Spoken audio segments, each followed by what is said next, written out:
इस science fiction कहानी की शुरुआत होती है जापान के एक बहुत ही घने जंगल को दिखाते हुए। इस जंगल के बीचों बीच काफी बड़े पैमाने में फैली हुई एक लेबोरेटरी होती है और इस लेबोरेटरी में सिर्फ अकेला जॉर्ज नाम का एक वैज्ञानिक ही काम किया करता था। दरअसल जॉर्ज को जापान की एक बहुत ही बड़ी कंपनी ने कॉन्ट्रैक्ट दिया होता है कि वो ह्यूमनॉइड रोबोट तैयार कर दे, यानी कि कुछ ऐसे रोबोट्स जो हम इंसानों की तरह सोच सकें और समझ सकें। जॉर्ज ने तो कई सालों से इसी लेबोरेटरी के अंदर अपनी रिसर्च की और स्टार्टिंग के लिए 2 रोबोट्स तैयार किए। पहले रोबोट का नाम J1 था और दूसरे रोबोट का नाम J2। J1 रोबोट साइज में काफी बड़ी होती है, लेकिन उसके अंदर इंसानों जैसी कोई भी फीलिंग्स या फिर फंक्शनैलिटी नहीं थी। वहीं दूसरी तरफ J2 साइज में थोड़ी छोटी होने के कारण उसके अंदर इंसानों की जैसी फीलिंग्स लेने की एबिलिटी थी। लेकिन जॉर्ज को पता था कि J2 भी असली ह्यूमनॉइड रोबोट नहीं है, क्योंकि ह्यूमनॉइड रोबोट तो कुछ ऐसे इन्वेंशन होते हैं कि आप पता नहीं लगा पाओगे कि ये ह्यूमंस है या फिर रोबोट। इसी सिलसिले में जॉर्ज अपने तीसरे रोबोट यानी कि सबसे एडवांस वाले वर्जन को बनाने की तैयारी कर रहा होता है। जॉर्ज तो अपने अब तक के सबसे एडवांस रोबोट को J3 नाम देता है, जो किसी लेडी के बॉडी जैसी दिख रही थी। हालांकि अभी भी जॉर्ज का काम तीसरे रोबोट को बनाने के लिए खत्म नहीं हुआ होता, लेकिन एआई और टेक्नोलॉजी से बहुत ही ज्यादा प्यार करने के कारण जॉर्ज पूरे घंटों काम करता रहता था। अब जॉर्ज हमेशा की तरह अपनी मॉर्निंग वॉक करके जब अपने लेबोरेटरी में आता है, तब J2 रोबोट जॉर्ज से आकर कह रही थी कि मैंने एक बहुत ही अजीब तरीके का सपना देखा। उस सपने के अंदर तुम और मैं गाड़ी में बैठकर लॉन्ग ड्राइव पर जा रहे हैं। लेकिन जॉर्ज ने तो J2 को साफ साफ समझा दिया था कि ऐसा बिल्कुल नहीं हो सकता। अब यहाँ जॉर्ज इतने टाइम बाद अपनी वाइफ जेनी से बात कर रहा होता है, लेकिन उन दोनों का वीडियो कॉल बीच में इंटरप्ट हो रहा था। जेनी जॉर्ज से बहुत ही ज्यादा नाराज थी, क्योंकि वो अपने एक्सपेरिमेंट की वजह से उससे दूर रह रहा है। जॉर्ज को भी ये बिल्कुल अच्छा नहीं लगता था, लेकिन पैसों के लिए उसे ये करना ही पड़ेगा। अब उन दोनों की वो वीडियो कॉल अपने आप ही कट गई।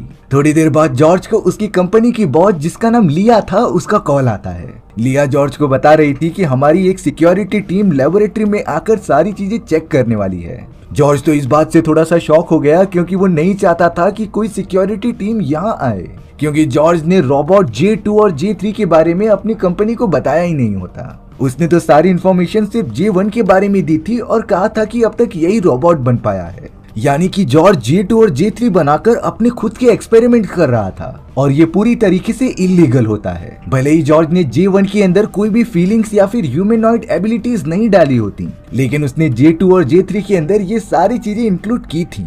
और अगर कंपनी वालों को पता चल गया कि जॉर्ज ने उनसे छुपा कर ये एक्सपेरिमेंट किए हैं, तो उसे हमेशा हमेशा के लिए जॉब से निकाल दिया जाएगा। दरअसल जॉर्ज अपने बनाए गए रोबोट्स के अंदर इंसानों की समझ और यादों को इंसर्ट करना चाहता था। भले ही उसने J1 रोबोट के अंदर इंसानी इमोशंस डाले होते हैं, लेकिन उसने रियलिटी में J2 के अंदर अपनी ही वाइफ की कुछ यादें इंसर्ट की थी। और यही रीजन होता है कि J2 रोबोट को बार बार सपने आ रहे थे कि जॉर्ज और वो लॉन्ग ड्राइव पर जा रहे हैं, क्योंकि ये यादें तो जॉर्ज की वाइफ जेनी की थी। और अब जॉर्ज J3 रोबोट की मदद से अपनी वाइफ की पूरी कॉन्शियसनेस और यादों को उसके अंदर डालना चाहता था, जिससे कि J3 रोबोट पूरी तरीके से उसकी वाइफ की कॉपी बन जाएगी। अब यहाँ जॉर्ज को अपने बॉस लिया से बात करते हुए J2 देख लेती है। J2 ने जॉर्ज से कहा कि तुम लिया से बचकर रहना, मुझे इसके इरादे बहुत ही ज्यादा खतरनाक लगते हैं। अब जॉर्ज अपने सबसे एडवांस रोबोट यानी कि J3 के ऊपर काम करने लगा और उसे पूरी तरीके से तैयार कर रहा था, पर J2 इसे देखकर बहुत ज्यादा जलती है,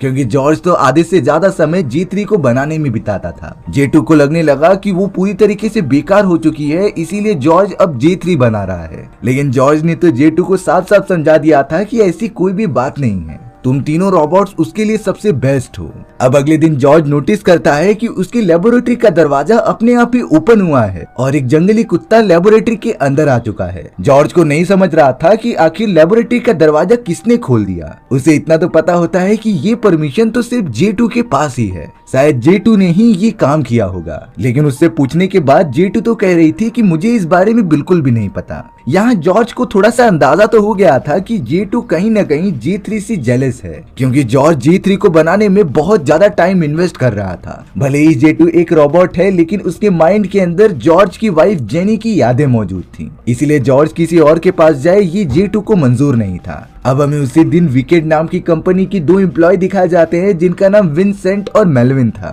विंसेंट तो जॉर्ज से आकर पूछता है कि हम तुम्हारी वाइफ की प्रोग्राम को देखने आए हैं। जॉर्ज उन दोनों को घर के अंदर बुलाता है, लेकिन J2 और J3 के बारे में किसी को पता न चले, इसीलिए उसने उन दोनों को कहीं छुपा दिया था। अब मेलविन जॉर्ज के लेबोरेटरी में रखी गई एक बहुत ही बड़ी ब्लैक कलर की मशीन को जाकर चेक करने लगा, क्योंकि वो दोनों एम्प्लॉइज इसी बड़े से मशीन के टेक्नीशियंस थे जो ठीक करने आए हुए होते हैं। अब विंसेंट जॉर्ज से कुछ पूछताछ कर रहा होता है कि आखिर तुम्हें प्रॉब्लम क्या हो रही है। विंसेंट ने बताया कि इस मशीन के अंदर जरूर कुछ खराबी आ चुकी है। मेरी वाइफ मुझे कॉल करके बात तो कर सकती है, लेकिन जब मैं अपनी वाइफ को कॉल करता हूँ तो लाइन हमेशा कनेक्ट ही नहीं होती, और अब तो ये सारी लाइंस काफी ज्यादा खराब हो चुकी हैं। विंसेंट जॉर्ज को एक जवाब देता है कि शायद तुम्हारी वाइफ अब बंद होने वाली है। विंसेंट तो जॉर्ज से पूछ रहा था कि क्या तुम्हारी वाइफ जेनी को पता है कि उसके साथ क्या हुआ था। जॉर्ज भी ये बिल्कुल समझ नहीं पाता कि आखिर ये एम्प्लॉइज क्या पूछ रहे हैं। यहाँ मेलविन लगातार उस मशीन को ठीक कर रहा था, तभी उसे एक बहुत ही अजीब सी चीज पता चली। मेलविन अपने साथी विंसेंट को बताता है कि इस मशीन के अंदर जो भी यादें मौजूद हैं उन्हें पर्सनल लेवल पर चेंज किया गया है, और ये काम जरूर जॉर्ज का हो सकता था। लेकिन जॉर्ज का तो साफ साफ कहना था कि मैंने ऐसी कोई भी चीज नहीं की।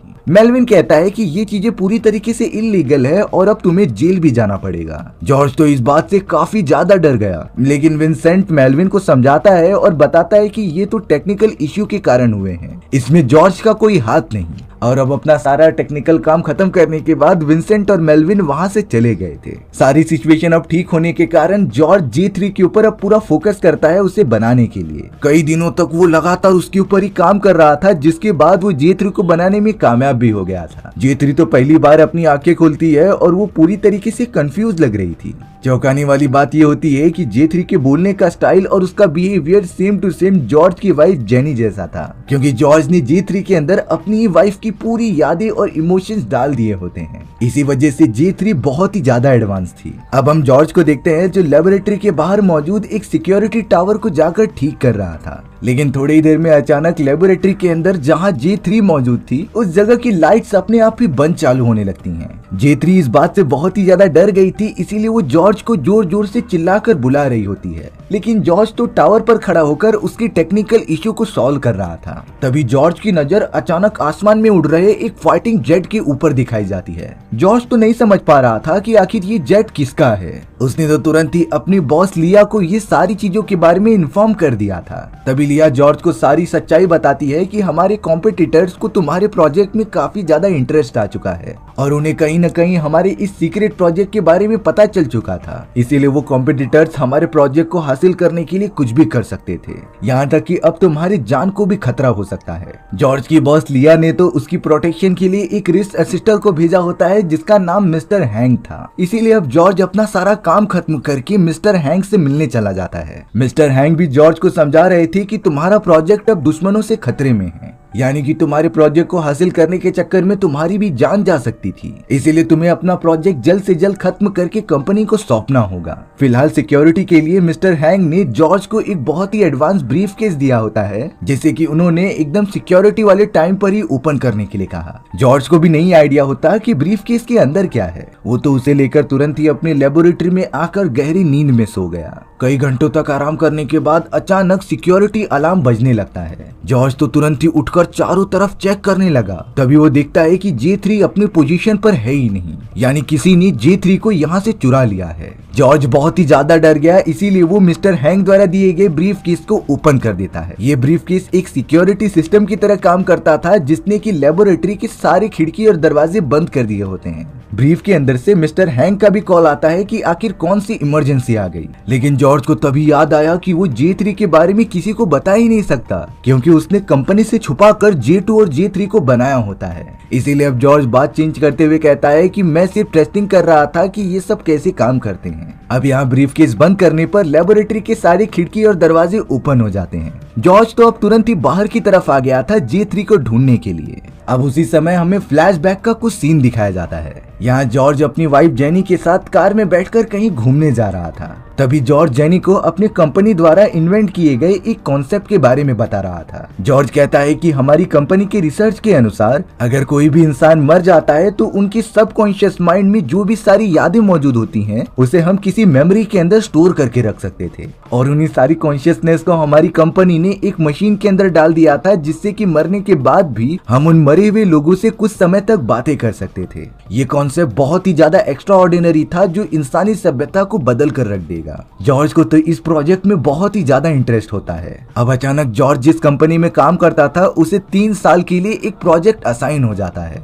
इस प्रोजेक्ट में जॉर्ज को जापान में 3 साल बिताने पड़ेंगे एक लेबोरेटरी के अंदर, जहां पर उसे कुछ ह्यूमनॉइड रोबोट्स तैयार करने हैं कंपनी के लिए। दरअसल ये वही लेबोरेटरी और कॉन्ट्रैक्ट होता है जिसे कि जॉर्ज अभी अभी कर रहा था। दरअसल ये जापान की वही लेबोरेटरी और कॉन्ट्रैक्ट होता है जो कि जॉर्ज अभी इस वक्त कर रहा था। जॉर्ज ने तो ये सारी बातें अपनी वाइफ जेनी को बता दी थी। हालांकि जेनी थोड़ी सी नाराज होती है क्योंकि उसे 3 साल के लिए अपने हस्बैंड से दूर रहना पड़ेगा और वो ऐसा करना बिल्कुल भी नहीं चाहती थी। जॉर्ज और जेनी जब कार में बैठकर इन्हीं टॉपिक पर बातें कर रहे थे तो उन दोनों के अंदर काफी ज्यादा बहस हो जाती है। अचानक जॉर्ज का अपनी कार पे से कंट्रोल हट गया और उनका एक बहुत ही खतरनाक एक्सीडेंट हो जाता है। बुरी बात ये थी कि इस एक्सीडेंट में जॉर्ज की वाइफ जेनी की मौत हो चुकी होती है। जॉर्ज तो इस बात से बहुत ही ज्यादा डिस्टर्ब हो गया, लेकिन अब उसने टेक्नोलॉजी का यूज किया और अपनी मरी हुई वाइफ के सबकॉन्शियस माइंड और उसकी सारी यादों को स्टोर करके उसे वेकेट नाम की एक बहुत ही फेमस कंपनी की मशीन में डाल दिया। ये वही मशीन होती है जो जॉर्ज के लेबोरेटरी में मौजूद थी। यानी कि इस एडवांस मशीन की मदद से जॉर्ज अपनी वाइफ की सबकॉन्शियस माइंड और यादों से बातचीत कर सकता था। जॉर्ज ने तो इस एक्सीडेंट के बाद 3 साल के वो कॉन्ट्रैक्ट को एक्सेप्ट कर लिया होता है, जिसके बाद से ही वो लेबोरेटरी में जाकर J1, J2, J3 को बनाने में लग गया। लेकिन एक बहुत ही डार्क सीक्रेट जॉर्ज सभी से छुपा रहा था। दरअसल जिस मशीन के अंदर जॉर्ज की वाइफ की सारी यादें और कॉन्शियसनेस रखी गई थी, जॉर्ज उन सारी चीजों को बिना परमिशन के बाहर निकालता और उन्हें डिजिटल फॉर्मेट में कन्वर्ट करके अपने बनाए गए J2 और J3 प्रोजेक्ट के अंदर डालता। यही रीजन होता है कि J2 और J3 बहुत ही ज्यादा एडवांस थे और उनके अंदर जॉर्ज की वाइफ जेनी की यादें मौजूद थीं। एक तरह से जॉर्ज अपनी वाइफ को पूरी तरीके से J3 के अंदर जिंदा करना चाहता था। उसने तो ये चीजें भी अपनी कंपनी से बिल्कुल भी बताई नहीं होती, जो पूरी तरीके से इलीगल होती है। जब जॉर्ज के घर पर उस कंपनी के 2 एम्प्लॉय आए थे तो मेलविन नाम के एक एम्प्लॉय ने तो पहले भी कहा था कि मशीन के अंदर कुछ चेंजेस किए गए हैं। ये चेंजेस जॉर्ज ने ही किए थे ताकि वो अपनी वाइफ की सारी यादें बाहर निकाल के J3 के अंदर डाल दे, और शायद जॉर्ज इसमें कामयाब भी हो जाता है। अब कहानी आ जाती है प्रेजेंट टाइम में, जहां पर जॉर्ज J3 को लगातार ढूंढ रहा होता है, पर वो जैसे ही अपने लेबोरेटरी के एक चेंबर में आया तभी J3 उसके ऊपर कूद पड़ी थी। यानी कि J3 को किसी ने चुराया नहीं था, बल्कि वो खुद ही वहां से बाहर निकली। फिलहाल के लिए J3 के सिस्टम्स अभी अभी एक्टिवेट हुए होते हैं, इसीलिए वो जॉर्ज को अपना दुश्मन समझ रही थी। J3 का कहना था कि आखिर तुमने मुझसे पूछे बगैर अपनी वाइफ जेनी की सारी यादें मेरे माइंड में कैसे डाल दी। पर जॉर्ज किसी भी तरीके से J3 को कन्विंस कर लेता है कि इस सारी चीजों में हम दोनों का ही फायदा है। जिसके बाद जॉर्ज J3 से कंफर्म कर रहा था कि आखिर तुम्हें अपने सिस्टम से किसने आजाद किया। तभी जॉर्ज J3 से कंफर्म कर रहा था कि आखिर तुम्हें अपने सिस्टम से किसने आजाद किया। J3 सिंपली कह देती है कि मुझे वहाँ से J2 ने बाहर निकाला था। J3 ने तो कहा कि J2 मुझे जान से मारने की कोशिश भी कर रही थी, इसीलिए मैं उससे लगातार छुप रही थी। जॉर्ज को इतना तो समझ आ गया था कि J2 पूरी तरीके से J3 से जल रही है, इसीलिए वो J3 को डिस्ट्रॉय करने की पूरी कोशिश करेगी। जॉर्ज ने तो अब सेफ्टी के लिए J2 को पूरी तरीके से डीएक्टिवेट कर दिया और उसे दूसरे चैम्बर में रख दिया। रिसोर्सेस कम होने के कारण जॉर्ज ने J2 के पैर निकाल दिए थे, जिसे कि वो J3 के अंदर फिट कर देता है, और अब उसने अपना पूरा कॉन्सेंट्रेशन J3 को बनाने में लगा दिया। जॉर्ज तो अब अपनी वाइफ की बची हुई सारी कॉन्शियसनेस धीरे धीरे J3 के अंदर डालता जा रहा था, जिससे कि J3 के अंदर मौजूद फीलिंग्स, उसका बिहेवियर और बात करने की तरीका सेम टू सेम जेनी जैसा हो जाता है। लगातार काम करने के बाद कुछ ही दिनों के अंदर अंदर जॉर्ज ने J3 को पूरी तरीके से बना लिया था। वो तो J3 के अंदर सारे डेटा फीड करके उसके ऊपर सिंथेटिक स्किन डाल देता है, जिससे J3 पूरी तरीके से एक इंसान लगे। J3 जब एक्टिवेट हुई तब वो पूरी तरीके से इंसान लग रही थी। उसके बात करने के तरीके से लेकर उसका स्वभाव पूरी तरीके से इंसानों जैसा था। अब यहाँ जॉर्ज का प्रोजेक्ट पूरी तरीके से कंप्लीट हो चुका था, क्योंकि उसने J3 को बना लिया है। इसीलिए अब वो J2 को जाकर एक्टिवेट करता है, जिससे कि वो भी J3 से मिल सके। लेकिन जब J2 को पता चला कि जॉर्ज ने उसके दोनों पैर निकालकर J3 के बॉडी में लगा दिए हैं, तब J2 बहुत ही ज्यादा दुखी हो गई। उसे लगने लगा कि जॉर्ज उसे छोड़कर अब J3 के पास जाने लगा है और अब वो J3 के साथ ही हमेशा रहेगा। J2 तो इन सारी बातों से बहुत ही ज्यादा डिप्रेशन में चली गई थी। J2 तो अब आखिरी बार J1 से मिलने चली आती है, जो इससे पहले का प्रोटोटाइप था। J2 की जिंदगी में अब कुछ बचा नहीं होता, था, इसीलिए वो नदी के किनारे आकर सुसाइड कर लेती है। वो पानी के अंदर गिर चुकी थी जहाँ उसके सारे सिस्टम खराब हो जाते हैं। लेकिन जॉर्ज को तो इन सारी चीजों के बारे में बिल्कुल भी आइडिया ही नहीं होता। वो तो J3 को पूरी तरीके से डेवलप करने में बिजी रहता है। अब यहाँ J3 के अंदर जॉर्ज की वाइफ जेनी की सारी यादें मौजूद थीं, जिसकी वजह से वो जेनी की सारी पास्ट वाली चीजों को ऑब्जर्व कर पा रही होती है। यहाँ J3 को पता चला कि जब जेनी का एक्सीडेंट हुआ था तब वो प्रेग्नेंट थी। ये बात जब उसने जॉर्ज को बताया तब वो काफी ज्यादा इमोशनल हो जाता है। थोड़ी देर बाद अब जॉर्ज पूरी तरीके से चाहता था कि J3 के अंदर उसकी वाइफ की यादें आ जाएं, क्योंकि अभी भी उसकी वाइफ का एक छोटा सा यूनिट J3 के माइंड में डालना बाकी था। जॉर्ज जब उस मशीन के अंदर से अपनी वाइफ की आखिरी यूनिट को बाहर निकालने की कोशिश करता है तब वो बार बार इंटरप्टेड हो जा रही थी, जिससे कि वो यूनिट को बाहर नहीं निकाल पाता। जॉर्ज ने तो तुरंत ही मशीन बनाने वाली कंपनी को कॉल किया और बताया कि मैं अपनी वाइफ की आखिरी यूनिट को एक्सेस नहीं कर पा रहा हूँ। तभी कंपनी के मैनेजर ने चेक करके बताया कि तुम्हारी वाइफ की सबकॉन्शियस यादें और सारी चीजें अब पूरी तरीके से एक्सपायर होने आ चुकी हैं, जिसे कि चाह कर भी ठीक नहीं किया जा सकता। पर जॉर्ज तो गुस्से में कह रहा था कि कुछ समय पहले तुम्हारी कंपनी के 2 एम्प्लॉइज विंसेंट और मेलविन इस मशीन को चेक करके गए थे और उन्होंने कहा कि इसमें कुछ खराबी नहीं है, तो आखिरकार ये सारी चीजें कैसे इंटरप्टेड हो सकती हैं? पर मैनेजर ने बताया कि हमारी कंपनी के अंदर विंसेंट और मेलविन नाम की कोई एम्प्लॉय है ही नहीं और आपके घर पर हमारे एम्प्लॉय ने कोई विजिट भी नहीं किया था।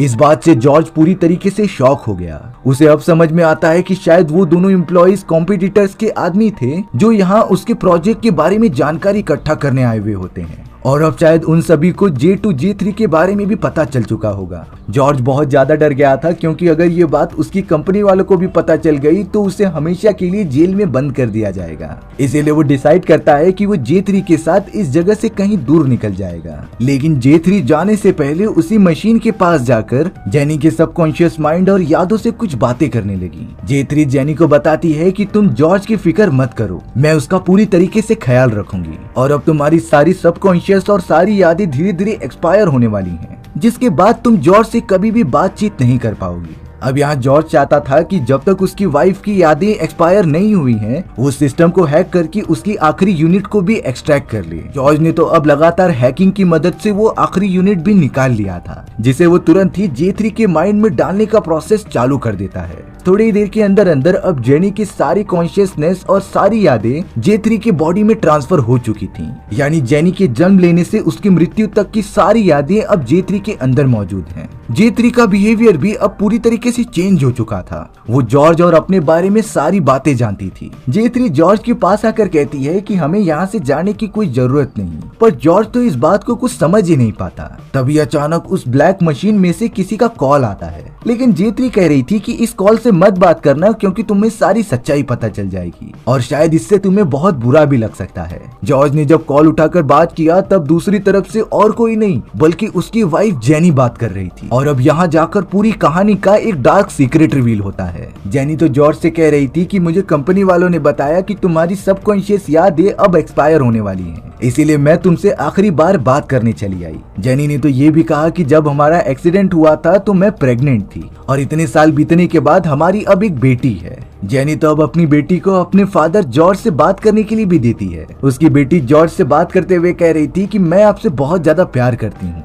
मम्मा ने कहा कि हम आपसे मिल नहीं सकते क्योंकि आप काफी ज्यादा दूर चले गए हो, पर मैं आपको हमेशा प्यार करती रहूंगी। जेनी भी अब जॉर्ज को आखिरी बार गुड बाय करके वहाँ से चली जाती है। अब हमें रियलिटी में दिखाया गया कि जेनी जिंदा है और अब वो अपनी बेटी को लेकर कंपनी में मौजूद विंसेंट नाम के उसी आदमी से मिल रही थी। विंसेंट तो जेनी से माफी मांगता है कि वो उसके हस्बैंड को बचा नहीं पाए और अब जॉर्ज की कॉन्शियसनेस जो कि मशीन में स्टोर करके रखी गई थी वो भी एक्सपायर होने वाली है। जेनी भी इस बात से थोड़ा सा उदास थी, लेकिन उसे अपने लाइफ में आगे बढ़ना ही होगा।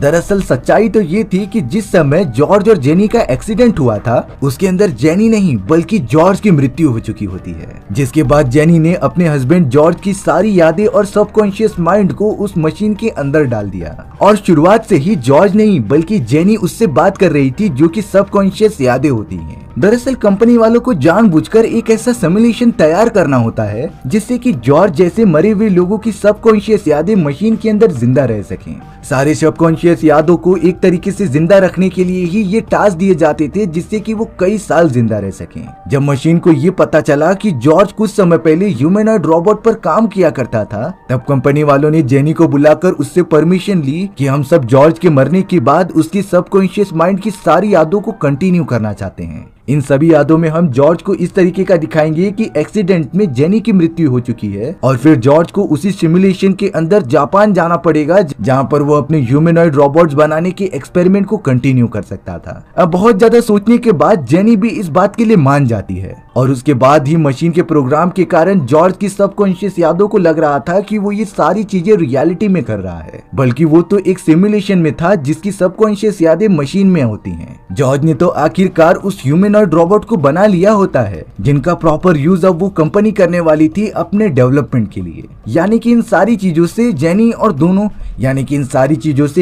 और कंपनी वालों दोनों को भी फायदा हो गया। जेनी को इतने समय तक अपने हस्बैंड जॉर्ज से बात करने की छूट मिल गई और वहीं कंपनी वालों को ह्यूमनॉइड रोबोट बनाने का नया तरीका। इसी तरीके से ये दिमाग चकरा देने वाली कहानी यहीं पर खत्म हो जाती है। सो व्यूअर्स, आपको ये स्टोरी कैसी लगी कमेंट सेक्शन में बताना भूलना मत। और अगर आपको मेरा एक्सप्लेनेशन 1% भी अच्छा लगा होगा ना तो वीडियो को लाइक एंड चैनल को सब्सक्राइब जरूर कर देना। मिलते हैं इसी तरीके की मजेदार वीडियोस में, तब तक के लिए बाय बाय।